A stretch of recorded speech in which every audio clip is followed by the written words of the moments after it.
ഇന്നത്തെ സഞ്ചാരം ചൂട്ടാട് ബീച്ചിലേക്കാണ് കേട്ടോ. നമ്മുടെ പുതിയങ്ങാടിയുള്ള ചൂട്ടാട് ബീച്ച് തന്നെ. ഞങ്ങൾ എത്തിയപ്പം കുറച്ച് വൈകിപ്പോയി. എന്നാലും അതൊരു ഭംഗി തന്നെയായിരുന്നു എന്ന് പിന്നെയാണ് മനസ്സിലായത്.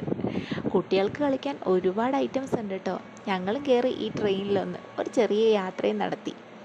ഒരുപാട് ലൈറ്റ് സെറ്റിങ്സ് ഒക്കെ ഇട്ടിട്ട് നല്ല അടിപൊളിയാക്കിയിട്ടാണ് അവർ സെറ്റ് ചെയ്തിട്ട്.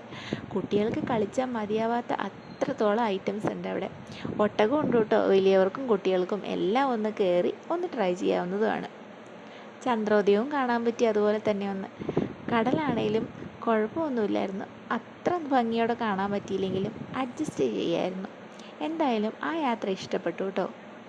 ഐഷുമോളാണേലും ഒന്ന് ഊഞ്ഞാലിരുന്ന് ആടുകയൊക്കെ ചെയ്തു. അവളെ എന്തെങ്കിലുമൊക്കെ ഒന്ന് ചെയ്യിപ്പിക്കണ്ടേ. എല്ലാത്തിലും നമുക്ക് കയറാൻ പറ്റിയില്ലെങ്കിലും അവളെ ഒന്ന് കാണിച്ചിട്ടുണ്ട്. കുട്ടികളുടെ കളി കണ്ടിട്ട് അവർക്കൊന്നും അവിടെ നിന്ന് പോരാൻ തോന്നുന്നില്ലായിരുന്നു. അത്ര അടിപൊളി സ്ഥലമാണ് കേട്ടോ. എനിക്കിഷ്ടപ്പെട്ടു.